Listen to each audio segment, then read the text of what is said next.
अस्सलाम वालेकुम एवरीवन, मैं हूं Saima Khan from Melbourne Australia, आपकी होस्ट। और मेरे साथ हैं पीर इम्तियाज वराइस साहब जो कि हैं इस्लामाबाद पाकिस्तान से। और आज हम एक बहुत ही इंटरेस्टिंग टॉपिक लेके आए हैं, क्योंकि अगर आप फेसबुक ओपन करें, यूट्यूब, टिकटॉक, सो आपको एक ही चीज नजर आएगी हर जगह पे, and that is FIFA world cup 2022 which is happening in Qatar. अब हम देखते हैं कि जी जो वेस्टर्न कंट्रीज हैं, स्पेशली बिकॉज अदर कंट्रीज भी हैं, मैं उनका नाम नहीं लूंगी, like Japan and Korea and others, उनको तो कोई प्रॉब्लम नहीं है। लेकिन जब आप वेस्टर्न कंट्रीज देखते हैं जिसमें ब्रिटिश आ जाता है, आपका यूएस आ जाता है, फ्रांस के कुछ हैं लोग, प्लस वहां से डेनमार्क के हैं जो कि शुरू से ही बहुत ज्यादा इस्लामिक फोबिक एक्टिविटीज में है, कार्टून्स बनाने और इन सब एक्टिविटीज में है। फ्रांस ने आज एक कार्टून भी नया शाया कर दिया कतर के ऊपर, जिसमें उन सब ने दाढ़ी लगाई हुई है और वो सब हवा में उड़ रहे हैं, जो कि बहुत ही एक अजीब किस्म का कार्टून है। तो इस पे हम बात करेंगे। जैसा कि हम सब जानते हैं कि फर्स्ट टाइम किसी इस्लामिक कंट्री में फीफा वर्ल्ड कप हो रहा है, और ये एक बहुत ही बड़ी एक्टिविटी होती है। दुनिया से लोग वहां पे आते हैं। लास्ट जो फीफा कप हुआ था वो 2010 रशिया के अंदर हुआ था, और वहां पे जो है वो बूजिंग अलाउड थी, अल्कोहल अलाउड थी।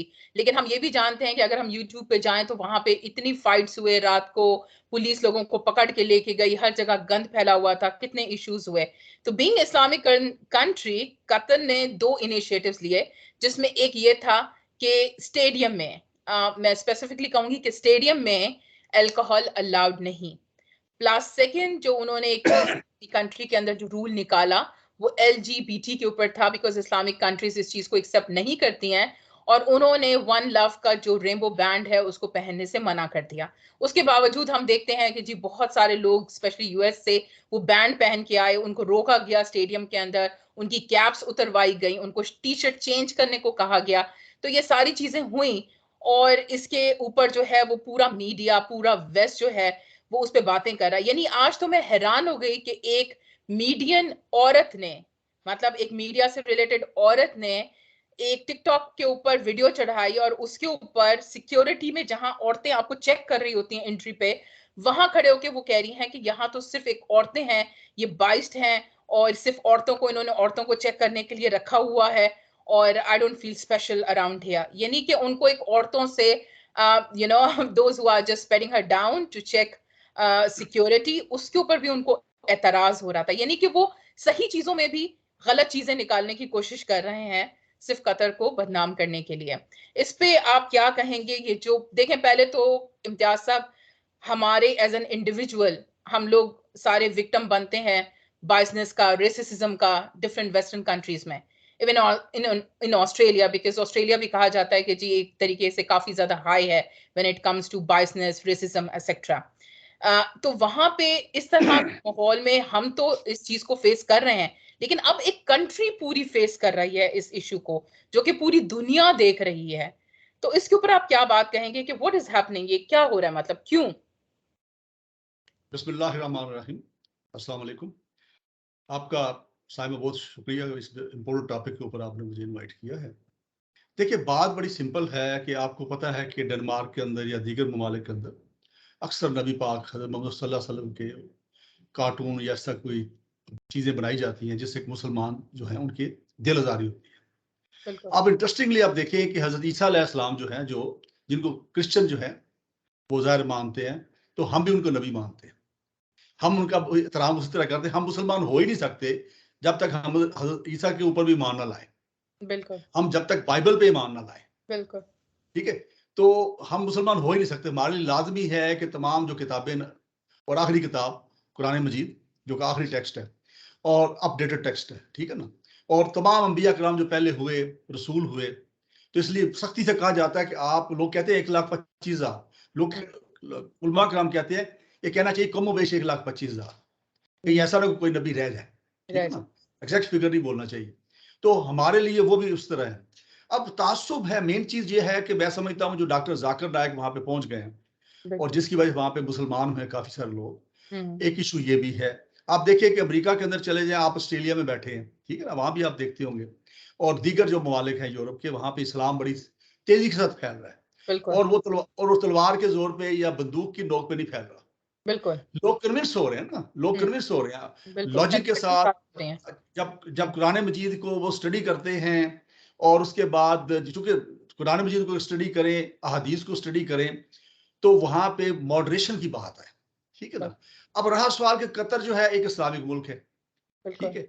अब हर मुल्क के अपना कल्चर होता है, अपनी ट्रेडिशंस होती हैं जिसको उससे फॉलो करना होता है, नंबर वन।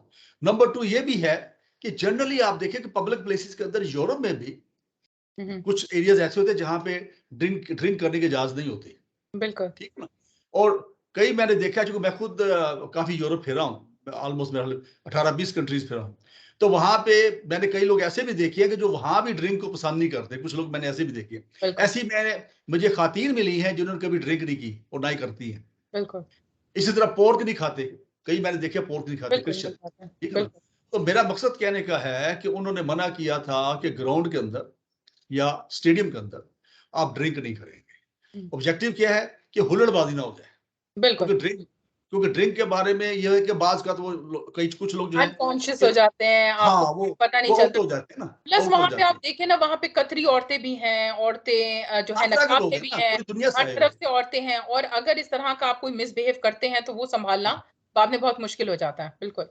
तो बाकी मेरा ख्याल होटल्स के अंदर या जो भी हैं, अगर उनका रिलीजन इजाजत देता है या जो भी उनका है, तो वो तो उनको अलाउ होता है। आपको पता है नॉन मुस्लिम्स को, इवन पाकिस्तान के अंदर भी जो होटल्स में स्टे करते हैं नॉन मुस्लिम्स, तो वहां पे उनको अगर वो पीना चाहे कोई तो पी सकते हैं, उनको मनाही नहीं होती। लेकिन स्पेसिफिक जगह के अंदर ना, पब्लिक प्लेस, तो पब्लिक प्लेस के अंदर मैं समझता हूँ कि यूरोप के अंदर भी पसंद नहीं किया जाता, यानी मतलब आमतौर पर अवॉइड किया लेकिन जाता। ये तो हम सारी बातें जानते हैं इम्तियाज साहब, लेकिन क्वेश्चन ये है कि जो उन्होंने किया वो उस कंट्री का रूल था। हर कंट्री के अपने कुछ रूल्स और रेगुलेशन होते हैं। जब हम जिस कंट्री में जाते हैं हम बाउंड होते हैं उसके रूल्स एंड रेगुलेशन फॉलो करने में।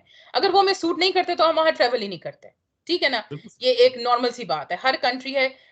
कतर जो है वो यूनाइटेड स्टेट नहीं है, ठीक है। कतर जो है वो ब्रिटिश नहीं है, उनकी अपनी लैंड है, उनके अपने रूल्स हैं। वो एक इस्लामिक कंट्री है, उसकी अपनी एक पहचान है। तो आप ये समझना एक वेस्ट को कि जो हम करते हैं सारी कंट्रीज को वही एक्सेप्ट करना चाहिए। जो हम चाहते हैं सारी कंट्री, यानी हम डिक्टेट करें सारे रूल्स एंड रेगुलेशंस, और जो हम चाहते हैं वही सही है। ये जो माइंडसेट है ना, ये सबसे ज्यादा परेशान कर रहा है इस ये वक्त। तासुब ये जी, तासुब इंडिकेट करता है। देखिए मेरी बिल्कुल, बात सुनिए, हम जनरली समझते हैं कि हमारे जो वेस्टर्न दोस्त हैं वो लिबरल होते हैं, हम जनरली ये समझते हैं। बिल्कुल, लेकिन इसके बावजूद आप देखिए कि कई ममालिक के अंदर खातन को वो जो ऊपर पहनती है नकाब या जो भी है, उसके ऊपर पाबंदी लगी हुई है, नहीं बिल्कुल, लगाने देते, ठीक है। बिल्कुल, कई जगह भाई मैंने पहले बताया, खाके बना के ये करके मुसलमान जो हैं उनके जो मजहबी उनके जज्बात हैं उनको आपके लिए भड़काया जाता है, उनको अजियत दी जाती है। और इसके ऊपर आप देखा कि साबिक जो प्राइम मिनिस्टर पाकिस्तान है, इन्होंने यूनाइटेड नेशन के अंदर टेकअप किया इसको, बिल्कुल, इस्लामोफोबिया को। बिल्कुल, और उसके नतीजे में आप देखिए कि बाकायदा एक दिन भी मनाया जाता है। अब एक दिन मुकर्रर कर दिया यूएन के अंदर। अब यूएन में मेजोरिटी मुसलमानों की नहीं है, वहां पे तमाम अक़वाम है ना। अच्छा, जो सही मानों में जो सही विजडम रखते हैं, अकल शऊर रखते हैं या अखलाकियात को समझते हैं या सिविलाइज लोग हैं, वो कहते हैं भी किसी के मजहब को ना छेड़ो, ठीक बिल्कुल, है, किसी बिल्कुल, के अकायद को ना छेड़ो, आप अपने पे कायम रहो, ठीक है ना। बिल्कुल, तो बिल्कुल, आप अब उसके ऊपर आप देखें, उसका फायदा ये हुआ कि एक डे आप मनाया जाएगा हर साल जो इस्लामोफोबिया के ऊपर होगा। तो ये बिल्कुल, चीजें सारी सामने आ रही। अब इसके ऊपर कई बार आप देखें कि कुछ मुबालिक ने बाज का, इवन कनाडा कनाडा के जो प्राइम मिनिस्टर हैं, आपको बिल्कुल, याद होगा उन्होंने कंडेम किया था इसके ऊपर। जब इस्लामोफोबिया के वाकयात कुछ हुए तो उन्होंने उसको सख्ती से उसको मना किया, बल्कि वो मसाजिद में जाना शुरू किया उन्होंने। बिल्कुल, इसी तरह आपने देखा कि वहां पे जो न्यूजीलैंड की जो प्राइम मिनिस्टर है, वो जब अटैक हुआ मस्जिद के ऊपर, तो उन्होंने मुसलमानों के साथ इजहार यकजहती ये तो किया। कुछ एक आइडियल लीडर्स है ना, कि जस्टिन ट्रूडो हो गया, या आपके इधर न्यूजीलैंड की होगी जेसिंडा हो गई। ये तो बहुत न्यूट्रल हैं और इन्होंने अपनी कंट्री में भी टोटल न्यूट्रल एक अप्रोच रखी हुई है। लेकिन अब आप ये इंतहा देखें कि जो ओपनिंग सेरेमनी कतर में हुई, जिसमें कुरान पाक की आयत पढ़ी गई, और उनका मतलब यही था कि जी हम सारे एक छत के नीचे हैं, और हम अलग अलग ट्राइब्स की तरह हैं, लेकिन हम एक ही छत के नीचे रह रहे हैं, और हमारे अपने डिफरेंसेस हैं, लेकिन हम यहाँ पे मिलके एक दूसरे को समझने के लिए, कल्चर शेयर करने के लिए, एक डाइवर्सिफाइड एनवायरनमेंट में हम रह रहे हैं, और हम एक दूसरे को जानना चाहते हैं, और हम सब मिलके रहना चाहते हैं। उसका मैसेज ये था। लेकिन ब्रिटिश मीडिया ने, यानी बीबीसी ने भी उसको दिखाने से मना कर दिया। उन्होंने वो टेलीकास्ट ही नहीं किया। यानी कि आप ये देखें कि जो एक सेरेमनी होती है, जो ओपनिंग सेरेमनी होती है, लोग दुनिया से देखने आते हैं कि यार वहां पे किस तरह से फायरवर्क्स किस तरह की ओपनिंग एक सेरेमनी होगी, लेकिन उन्होंने क्योंकि तलावत से शुरू की, कुरान पाक से शुरू की और सारी चीजें कि उन्होंने ओपनिंग सेरेमनी भी नहीं दिखाई। आप यहाँ तक एक नफरत की इंतहा देखें। लेकिन आप उसके दूसरी तरफ देखें ना, अदरवाइज उसके जो दूसरे रुख है इसका, कि आपने देखा कि पिछले दिनों मलका बरतानिया जो इंतकाल कर गई, ठीक है ना, बिल्कुल। उनकी तमाम जो रसूमात हुई वहां पे, हम्म, वो बराह रास्त ऑलमोस्ट दुनिया के तमाम टेलीविजन स्टेशन ने दिखाया, पाकिस्तान में भी दिखाया। बिल्कुल। अच्छा, इसी तरह जो वहां पे जो नए किंग बने, उनकी जो भी रसूमात हुई उनकी किंगशिप के लिए, उनका जो ताजपोशी है, जो भी कुछ है, वो सारी दिखाई गई पाकिस्तान के अंदर। मैंने खुद देखी, डायरेक्ट बिल्कुल। दिखाई जा रही, लाइव बिल्कुल। दिखाई जा रही। बिल्कुल। तो मेरा मकसद है कि इस वक्त जो है मीडिया चूंकि अब बहुत एडवांस कर चुका है, पूरी दुनिया का कोई हिस्सा ऐसा नहीं जो मीडिया से बचा हो, तो अब ये ग्लोबल विलेज है, इसमें टॉलरेंस लानी पड़ेगी, टॉलरेंस लानी चाहिए। और ये जिम्मेदारी बनती है उन इलाकों के, उन ममालिक के जो एक लीडरशिप है, जिसको स्पेशली सियासी लीडरशिप, और फिर उसके बाद जो वहाँ पे आप कह लें कि उनके अंदर जो मुख्तलिफ जो NGOs हैं, मुख्तलिफ जो तंजीमें हैं, उनको चाहिए कि ये जो हारमनी जो है वो उसमें देखा ना, अपना मजहब वो रखें, ठीक है, उसके ऊपर अमल करें, दूसरे को करने दें उसको, ठीक है ना। और मीडिया इसमें अपना रोल क्यों नहीं परफॉर्म कर रहा? इवन पाकिस्तान में भी आपका काम, आप पॉलिटिक्स में नहीं है, आप एक मीडिया है, आपका काम है न्यूज जो है वो आपने दूसरों तक पहुंचानी है। आप किसी पॉलिटिकल पार्टी का पार्ट नहीं है, लेकिन इस वक्त मीडिया भी पॉलिटिकल पार्टीज का पार्ट बन चुके हैं, चाहे वो हमारे पाकिस्तान के मीडिया हो या वो बाहर के मीडिया हो। वो अपने आप को एसोसिएट कर लेते हैं पार्टी से और सिर्फ उसी के ही अच्छाइयां दिखाते हैं और उसकी बुराइयां छुपाते हैं, और ये सारी चीजें होती हैं। तो क्या मीडिया का ये रोल होना चाहिए? नहीं, ये बड़ा अनफॉर्चुनेट है और इनजुडिशियस है। देखिए, हम्म। बात ये है कि एक, जैसे मैं, आपको पता है, पॉलिटिकल एनालिस्ट हूँ, ठीक है ना। अब मैं जो है, आपने मेरे कई प्रोग्राम देखे होंगे, मुख्तलिफ चैनल्स मेन स्ट्रीम मीडिया के ऊपर भी देखे होंगे, मेरे अपने वीलॉग भी देखे होंगे। उसमें किसी जगह पे मैं किसी हुकूमत की तारीफ कर रहा हूँ, किसी बिल्कुल। जगह पे मैं उसको क्रिटिसाइज कर रहा हूँ। क्योंकि बिल्कुल। देखना, ये एक जो मीडिया मैन है ना, जो जर्नलिस्ट है आप कह लें, उसका फर्ज है कि वो साफी है ना, वो बिल्कुल। सहीफा ला रहा है। सहीफा क्या है? खबर, बिल्कुल।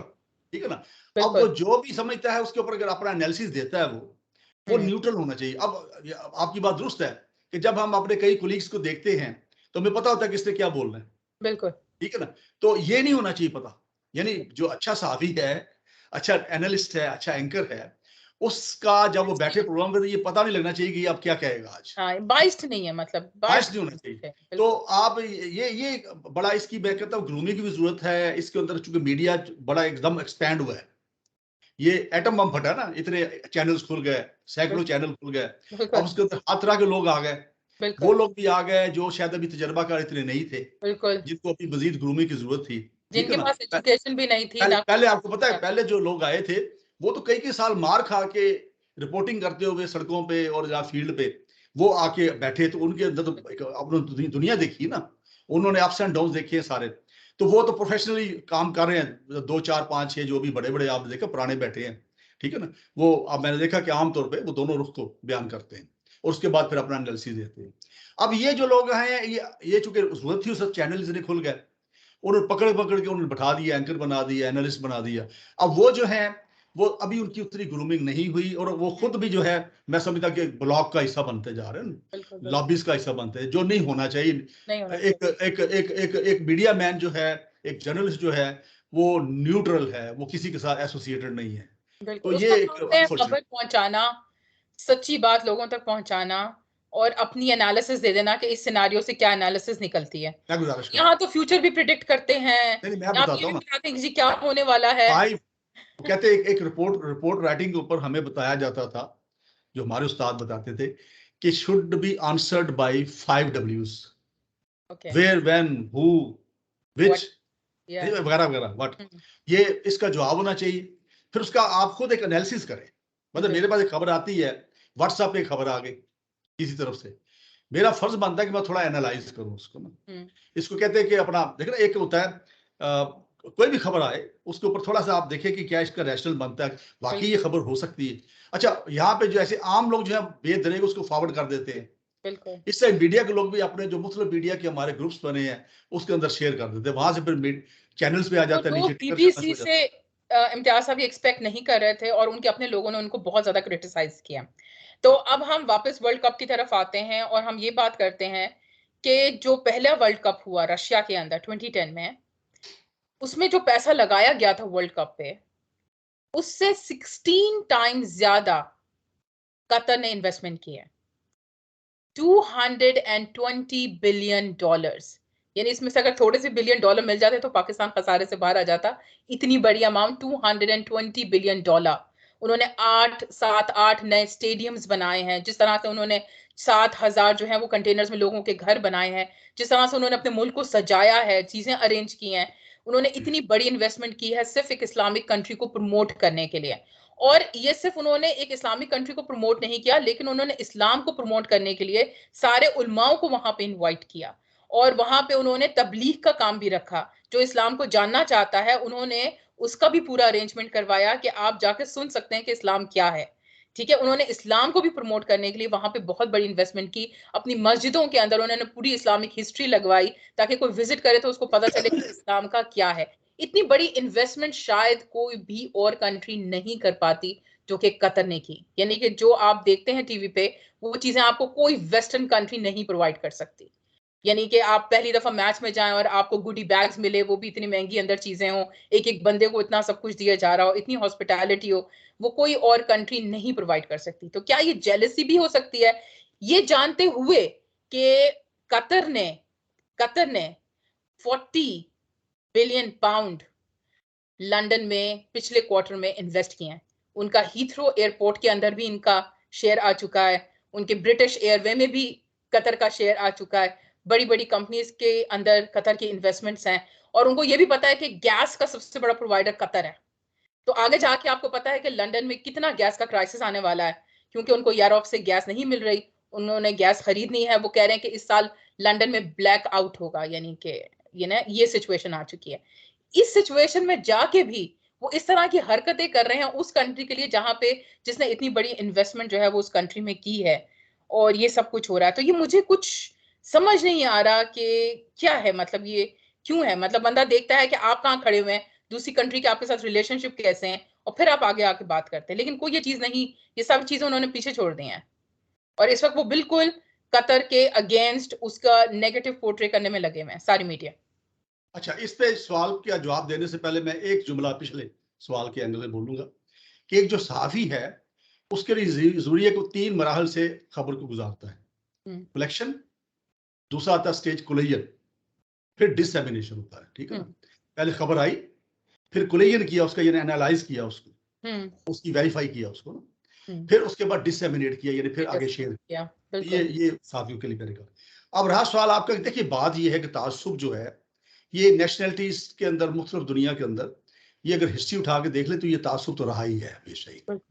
लेकिन ऐसा मुल्क यूके जो है, जैसा मुल्क जो है जिसको सारे लोग अपना घर समझते हैं, पूरी दुनिया से लोग वहां पे गए हुए ना, वो यूके, आप अगर उसकी आबादी निकाल के आप देख लें, बल्कि कुछ एरिया जैसे है जहां अगर चले जाए आप तो आपको लगता नहीं कि ये आप अंग्रेजों के मुल्क के अंदर आए हुए। ठीक है, वहां पे आपको दूसरी नेशनलिटीज के लोग, इंडियन बहुत मिलेंगे, पाकिस्तानी मिलेंगे, दूसरे जापानीज मिलेंगे, इस तरह के लोग मिलेंगे। और उनकी रवायात बड़ी अच्छी रही हैं, उनकी हिस्ट्री रही है, एक सबसे पुरानी डेमोक्रेसी है। तो मेरा ख्याल है कि वहां पे जो वहां की तंजीमें हैं और खासूसी तौर पर हुकूमत जो है उसके ऊपर, अब देखा आपका वहां का प्राइम मिनिस्टर जो है वो अंग्रेज नहीं है इस वक्त, ना, वो इंडियन है, इंडियन अफ्रीकन। अब इससे अच्छा उससे इसको अगर हम देखते हैं तो हम कहते हैं जी तासुब नहीं है वहां पे, एक इंडियन को उन्होंने बना दिया प्राइम मिनिस्टर ना, एक बहुत बड़ी बड़ी बात है ना अगर देखा जाए। बिल्कुल। अब एक तरफ तो ये रुख है, दूसरा ये रुख आ गया कि असल में वो मजहब का है मामला, क्योंकि जाहिर बात है कि कतर एक इस्लामिक स्टेट है।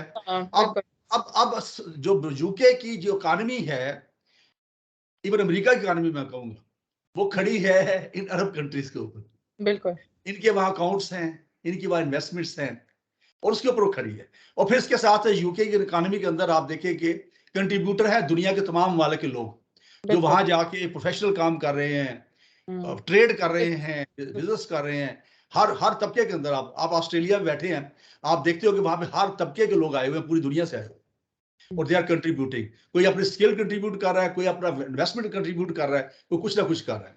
अब ये जो है लम्हा बड़ा फिक्रिया है, मैं कहता हूं कि इसमें आइसोलेट नहीं करना चाहिए कतर को, और इसमें जो वेस्टर्न बाकी कंट्रीज हैं उनको भी इनको समझाना चाहिए, और आपस में एक तरह से आप कह लें कि मिल बैठ के इसका सोल्यूशन निकालना चाहिए। अब वक्ती तौर पे जब होता है ना मैच मूच होते हैं तो वहां पे तासुब तो आ जाता है जब टीमें खेल रही होती हैं, वहां पे एक टीम जो है दूसरी टीम को, जैसे इंडिया और पाकिस्तान का मैच होता है। फायदा क्या है, जो फीफा का हेड है, जब इतनी नेगेटिव बातें हुई तो उसने भी आके प्रेस कॉन्फ्रेंस कर दी। उसने कहा यहाँ जो हो रहा है वो हमने, फीफा ने और कतर ने आपस में मिलकर डिसाइड किया है, इसमें कुछ ऐसा नहीं जो कतर अकेला कर रहा हो। इतनी बड़ी ऑनरशिप ले के बावजूद भी, होने के बावजूद भी चीजें वहीं की वहीं खड़ी हुई हैं। और यहाँ पे मेरा जो क्वेश्चन है इस वक्त, जो मुझे चीज बॉदर करती है, वो ये करती है कि ये सारा वेस्ट है, ये सारा वेस्ट है। मैं नाम नहीं लूंगा कंट्री का, जो अफगानिस्तान को तबाह कर चुका, जो सीरिया को तबाह कर चुका, जो इराक को तबाह कर चुका, जो ईरान की तबाही का जिम्मेदार है, जिसने कोई मुस्लिम कंट्री अफगानिस्तान नहीं छोड़ी, यानी कि सारी गलतियां की आपने। कतर ने तो आज तक किसी मुल्क पे बम नहीं डाला, कतर ने तो अपनी कोई रेसिज्म की हरकत नहीं की, कतर ने तो किसी के साथ कोई ज्यादती नहीं की। उसके बावजूद आप एक ऐसी कंट्री को बदनाम करने पे लगे हैं जबकि आपके खुद सबसे बड़े कल्प्रिट हैं हर चीज के अंदर, अगर आप हिस्ट्री उठा के देखें। मैं गुजारिश करता हूँ, देखिए बात ये है कि ये अफसोसनाक बात है ना कि एक तो ये कि उन्होंने कहा भी कि उसको इस तरह बदनाम करो कतर को कि आइंदा किसी अरब स्टेट्स के अंदर इस किस्म का कोई आप कह लो टूर्नामेंट ना हो। और चूंकि जब टूर्नामेंट होता है तो वहां पे इन्वेस्टमेंट भी आती है, आपने देखा होगा कि ठीक है कतर ने भी बड़ा पैसा खर्च किया, लेकिन वहां पे इन्वेस्टमेंट भी आई, वहां पे मुख्तलिफ कंपनियों ने आके स्टॉल लगाए होंगे, मुख्तलिफ आप कह लें पब्लिसिटी हो रही होगी, मुख्तलिफ जो कंपनियां उन्होंने उसके अंदर हिस्सा लिया होगा ना, कोई फूड प्रोवाइड करने वाला है, कोई कुछ प्रोवाइड करने वाला है, एयरलाइंस जो है उनके टिकट बिके हैं, ठीक है ना, उसमें कतर एयरवेज के भी बिके हैं, बाकी के बिके होंगे। तो एक बहुत बड़ी एक्टिविटी होती है ना, जैसे आप कह लें कि हम जब मक्का जाते हैं, हज पे जाते हैं, तो हर तरह की एक्टिविटी होती है ना वहां पे, खाने से लेके ट्रैवलिंग तक, होटलों में स्टे तक, वो सारा कुछ होता है। अब इसमें जो आप कह लें कि वो लॉबीज, उसको बल्कि मैं माफिया ही कहूंगा, जो प्रेजुडिस्ड है, मैं बाकी सब यूरोपियन को नहीं कहता क्योंकि मैं यूरोपियन के घरों में रहा हूँ एज पेइंग गेस्ट, और मैंने बड़े अच्छे पाए, जिन जिन घरों में रहा हूँ वो मेरी कोई माँ बनी होती थी, कोई मेरा भाभी बनी होती थी, कोई मेरा भाई बना होता था, इकट्ठे बैठ के हम टीवी देखते थे, इकट्ठे खाने खाते थे, ठीक है ना। तो मैं उन सबको नहीं कहता, लेकिन चंद एक ऐसे एलिमेंट्स होते हैं हर तबके के अंदर जो काम बिगाड़ने वाले थे, जो तासुब के ऊपर अंडर वो काम कर रहे थे, काम करते हैं। तो ये उनका ऑब्जेक्टिव ये है कि किसी तरीके से इसको नाकाम किया जाए ताकि आइंदा जो है किसी इस्लामिक स्टेट के अंदर, जो कि इस्लाम फैल रहा है ना जी दुनिया के अंदर, अगर रेशो निकाले ना आप, तो सबसे ज्यादा जो मजहब फैल रहा है स्पीड के साथ वो है इस्लाम, ये मानना पड़ेगा। ना हिंदुइज्म फैल रहा उतना, इसलिए इंडिया से कोई खतरा नहीं उनको ज्यादा, ना ही क्रिश्चियनिटी इतनी फैल रही है, हो रहे हैं वो लोग कन्वर्ट हो रहे हैं कुछ दीगर तबका से, लेकिन इतने नहीं है, लेकिन इस्लाम बड़ी वुसअत के साथ फैल रहा है। Really proud of Qatar. तो जो चीज राइट भी होती है वो हमारे लिए रॉन्ग बन जाती है, यानी कि हमारी अपनी कोई से नहीं है, हमारा अपना कोई, हम लोग स्टैंड नहीं ले सकते हैं, यानी कि कोई इंडिपेंडेंट हमारा व्यू ही नहीं है, ठीक है ना। हमारे सारे व्यूज जो है वो दूसरा हमें डिक्टेट कर रहे हैं। लेकिन वो कंट्रियां जो अपने अपने रूल्स को खुद इंप्लीमेंट करती हैं और उन पे स्टैंड लेती हैं, उनको वाकई में ही अप्रिशिएट करना चाहिए। तो आपके ख्याल में, अगर मैं एट द एंड ये पूछूं आपसे कि कतर को इस सिचुएशन में क्या करना चाहिए और सिचुएशन को कैसे हैंडल करना चाहिए? मैं समझता हूँ कि जो कतर की मीडिया है उनका अपना मीडिया भी है ना, और एक वो मीडिया जो न्यूट्रल मीडिया है, इंडिपेंडेंट मीडिया है, ठीक है ना, उसको उनको चाहिए कि परसुएड करना चाहिए कि वो आगे आए और आके उनका जो केस है वो पेश करें, ठीक है ना। और जैसे हम अभी आज बात कर रही है, एक तरह की वही एफर्ट है ना, एक कि हम ना कतर के खिलाफ है, ना हम बरतानिया के खिलाफ है, ना हम अमेरिका के खिलाफ है, ना हम ऑस्ट्रेलिया के खिलाफ है। हम तो इस चीज पे बिलीव करते हैं कि ग्लोबल विलेज है पूरी दुनिया, और हर इंसान जो है वो हजरत आदम की औलाद है, ठीक है ना। तो मैं जिनके घर में रहता था, तो एक दिन मैंने वो मामा को कहा, मामा वेरा, वेरा उनका नाम था, तो मैंने कहा मामा आई एम योर रिलेटिव। मुस्कुरा के एकदम हैरान हो गया, कैसे? मैं कहा मैं हजरत आदम की औलाद में से हूँ, आप भी हजरत आदम की औलाद में से है, ऊपर जाके कहीं ना कहीं जाके वो आपका वालिद मेरा वालिद भाई होंगे, ठीक है ना। तो मेरा मकसद है कि पहले हम इंसान हैं, फिर हमारे रिलीजन है। रिलीजन अपनी मर्जी है, आप जिसको मर्जी अडॉप्ट करें, तो बाय फोर्स तो कर नहीं रहा। प्यार साहब, इस वक्त तो सारे रिलीजन की ही बात चल रही है ना, इस वक्त कंट्रीज की और विलेज की बात ही नहीं चल रही है ना। इस वक्त अब आप देखें, ये जो हमारा एलजीबीटी का आंसर है, कितना उसको प्रमोट किया जा रहा है। आप कोई फिल्म उठा लें, कोई ड्रामा उठा लें, जिसमें वो चीज ना डाली जाए, क्यों? ताकि सब लोगों का माइंड जो है वो उस तरफ एक नॉर्मल हो जाए। मतलब वो एक चीज आप बार बार देखेंगे तो आपको वो नॉर्मल लगने लगती है। आप नेटफ्लिक्स उठा लें, उसमें एक सेपरेट उन्होंने सेक्शन बना दिया जिसमें एलजीबीटीज के ड्रामास और सीरीज डाल दी हैं। कोई मूवी उठा लें उसमें भी एक कैरेक्टर जरूर डाल देंगे इस तरह का, ताकि लोगों का माइंड जो है वो उस चीज को एक्सेप्ट करने लगे। और आपको ये भी पता है कि इस्लाम इस चीज के कितने खिलाफ है, और किस तरह से पास्ट के अंदर अल्लाह का कहर नाजिल हुआ ऐसी कौमों के ऊपर जो कि इन एक्टिविटीज के अंदर इन्वॉल्व थी। ठीक है, तो इस चीज को हम इवन पाकिस्तान में भी आप देखें बीच में कितनी इसके ऊपर बहस हो चुकी है, और ये इस्लामिक कंट्रीज में तकरीबन ये चीज काफी सारे, इवन इजिप्ट के अंदर वो भी बहुत ज्यादा स्टैंड लेते हैं। तो ये सब चीजें वहां पे बैन है। ट्यूनेशिया के अंदर बहुत सारी कंट्रीज हैं जिन्होंने इन चीज पे टोटल बैन किया हुआ है। उसके बावजूद ये वेस्टर्न कंट्रियां जबरदस्ती इंपोज कर रही हैं उन चीजों को, कि अगर आप उन चीजों को एक्सेप्ट नहीं करते हैं तो वो कहते हैं कि आप जो है वो ह्यूमन राइट्स की वायलेशन कर रहे हैं। इस वक्त जो बात चल रही है वो ये हो रही है कि क्योंकि अगर आप एलजीबीटी को नहीं प्रमोट करते, उनको नहीं इंटर होने देते, तो आप ह्यूमन राइट्स की वायलेशन कर रहे हैं। अब आप इस देखिए चीज को कहाँ लेके आते हैं कि मैं एलजीबीटी को अगर गुजारिश आप एक्सेप्ट नहीं करेंगे तो क्या ह्यूमन राइट्स की वायलेशन हो जाएगी? मैं गुजारिश करता हूँ, देखिए ना कौम लूत का जिक्र है कुरान पाक के अंदर, ठीक है ना। बिल्कुल और आपको पता है कि वो जो कौम थी वो हजरत इब्राहिम के ज़माने की थी ना, जिसके बिल्कुल ऊपर मतलब क्रिश्चियन जो है और यहूदी जो है वो भी वो मानते हैं। बिल्कुल मेन चीज़ है कि एक अननेचुरल चीज़ है, बिल्कुल एक है नेचुरल चीज़, ठीक है ना। बिल्कुल एक मैं इम्तियाज हूँ, मैं एक इंसान हूँ, अल्लाह ताला ने मुझे एक बॉडी दी है, एक रूह दी है, ठीक है। अब मेरे अंदर एक नेचर भी डाली कि मैंने क्या कर सकता हूँ क्या नहीं कर सकता। अगर हम नेचर के अगेंस्ट जाएंगे तो उसमें भलाई कभी भी नहीं हो सकती।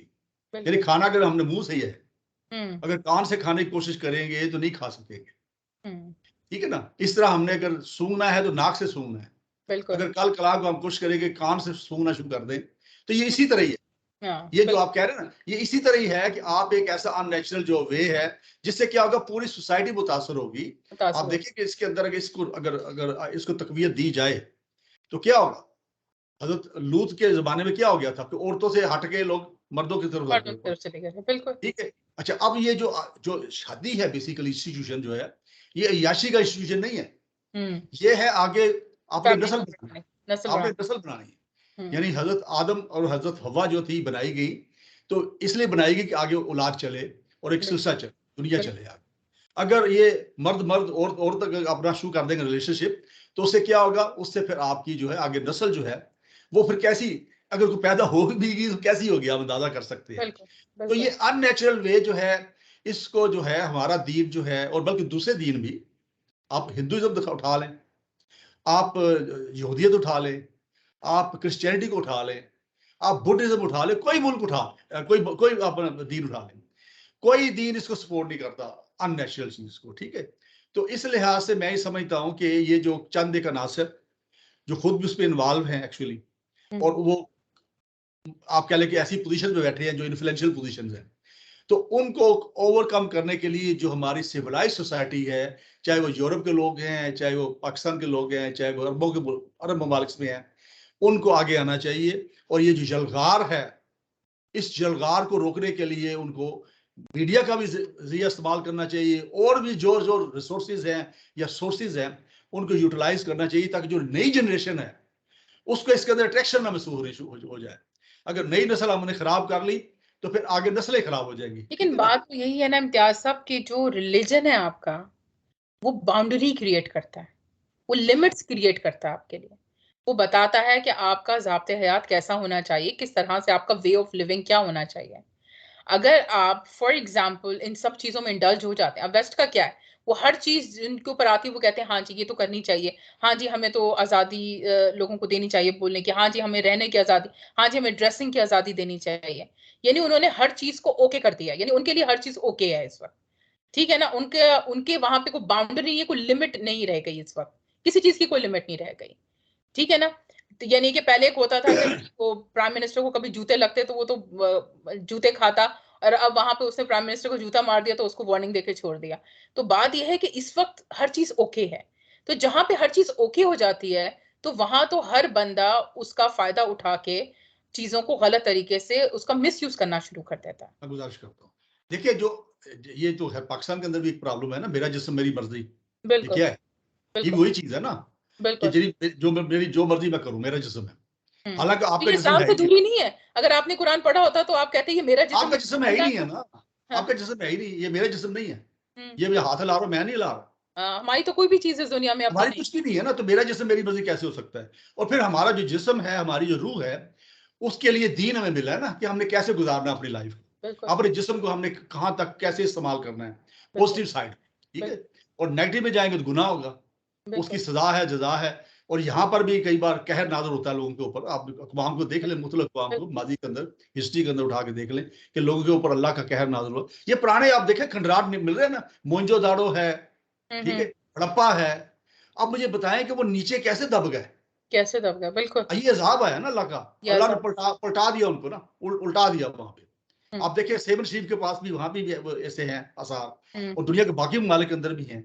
तो ये चीजें सारी इंडिकेट करती है कि पहले एक इंसान होते थे और ये उनके घर थे, इस तरह का रहन सहन था, लेकिन उन्होंने कोई ऐसे हरकत की जिसके ऊपर कुदरत जो है, अल्लाह ताला जो है, नाराजगी, उनका कहर नाज़िल हुआ और उन्होंने उनको उल्टा के और दफन कर दिया। जो चीजें हमें पता थी हमने वो बिल्कुल शेयर की, और हम लोगों से भी कहेंगे कि वो अपना व्यू दें कि उनका व्यू क्या है इस LGBT के बारे में, जो कि कतर के अंदर बैन है, and plus alcohol which is ban in stadium, और स्पेशली जो इस्लामोफोबिक इशू इस वक्त है, जिस तरह से लोग जो हैं वो रेसिज्म कर रहे हैं, उसके ऊपर उनका क्या व्यू है, वो जरूर हमें कमेंट्स में बताएं।